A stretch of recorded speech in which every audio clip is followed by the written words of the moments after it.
اعوذ باللہ من الشیطان الرجیم بسم اللہ الرحمن الرحیم السلام علیکم ورحمۃ اللہ وبرکاتہ۔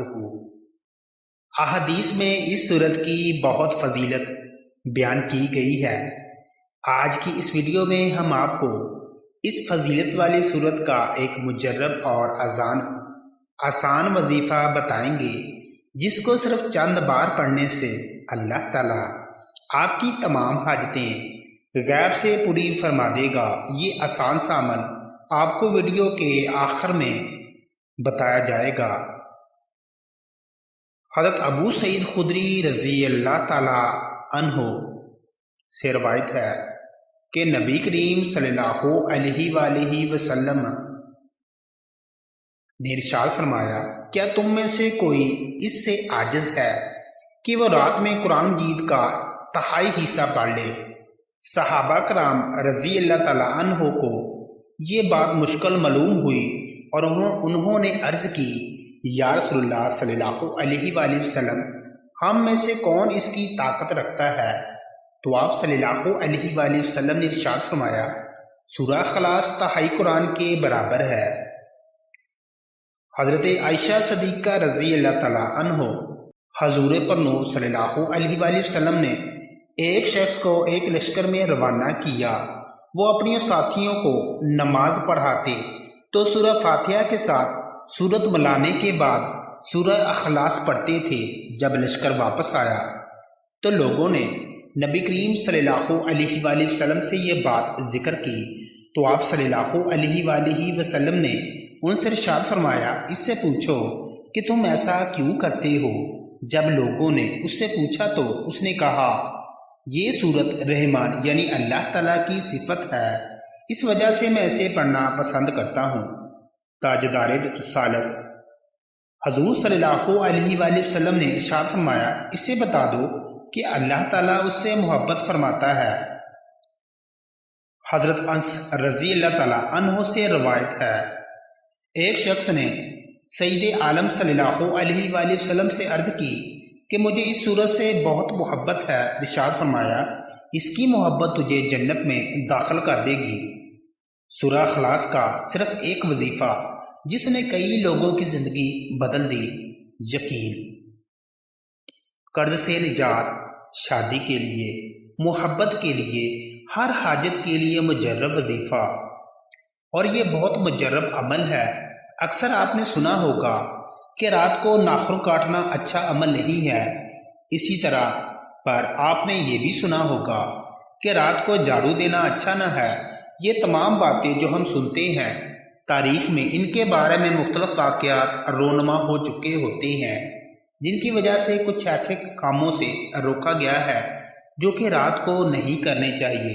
ان میں سے ایک یہ ہے کہ رات کو ناخن نہیں کاٹنے چاہیے، جس کے پیچھے ایک واقعہ ہے جو کہ درج ذیل ہے کہ ایک دن حضرت علی رضی اللہ تعالیٰ عنہ عشاء کی نماز کے بعد اپنے گھر کو جا رہے تھے کہ ایک شخص اپنے ناخن کاٹ رہا تھا۔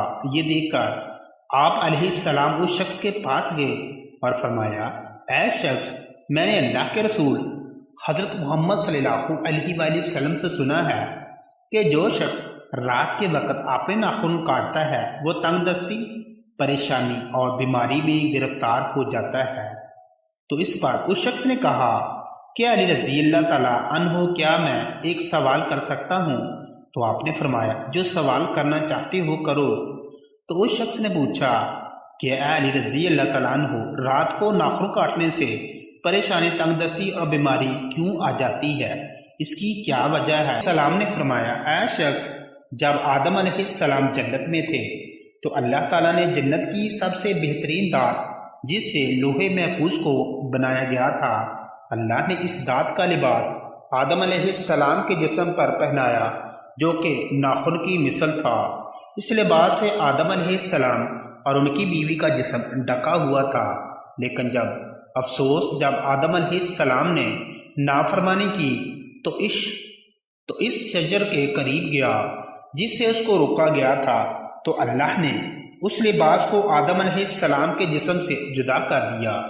تو آدم علیہ السلام کا جسم اس کو نظر آنے لگا تو اللہ نے ناراض ہو کر آدم علیہ السلام اور ان کی بیوی حوا علیہ السلام کو جنت سے زمین پر بھیج دیا تاکہ آدم علیہ السلام اور ان کی اولاد اپنے امتحانات سے گزر کر ثابت کر سکیں کہ کیا وہ جنت میں رہنے کے قابل بھی ہیں یا نہیں۔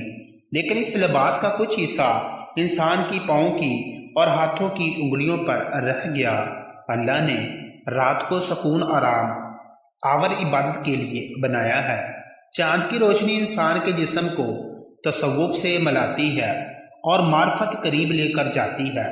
ناخن کا بڑھنا زندہ انسان کی پہچان ہے۔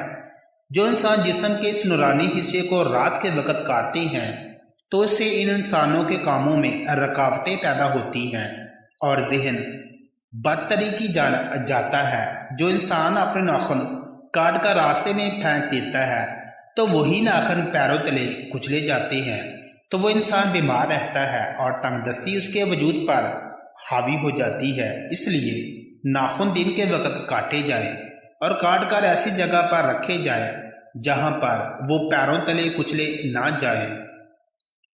تفسیر صادمین میں لکھا ہے کہ جو شخص گھر میں داخل ہوتے وقت سلام کرے اور اگر خالی ہو تو حضور اقدس صلی اللہ علیہ وآلہ وسلم کو سلام کرے اور ایک بار قل هو اللہ احد یعنی سورہ اخلاص پڑھ لیا کرے تو انشاءاللہ عز و جل فقر و فاقہ سے محفوظ رہے گا۔ اس کے علاوہ سورہ اخلاص کا بہت ہی مجرب اور تیز ترین وظیفہ ہے جس کو کرتے ہی اللہ تعالیٰ آپ کی تمام حاجتیں پوری کر دے گا۔ وہ یہ ہے کہ آپ نے کسی بھی وقت رمضان سے پہلے باوضو ہو کر اپنے مقصد کو اپنی حاجتوں کو ذہن میں رکھتے ہوئے صرف 10 بار سورہ اخلاص یعنی قل هو اللہ احد پڑھنا ہے۔ انشاءاللہ اللہ تعالیٰ آپ کی تمام حاجتیں غیب سے پوری فرما دے گا۔ جتنی تعداد میں بتایا گیا ہے آپ نے صرف اتنی بار پڑھنا ہے، اس سے کم یا زیادہ نہیں پڑھنا۔ تو سامعین کرام دعا ہے کہ اللہ تعالیٰ ہماری تمام نیک دلی خواہشات کو پورا فرمائے۔ اللہ تعالیٰ ہماری اور ہمارے والدین کی بخشش و مغفرت فرمائے۔ آمین۔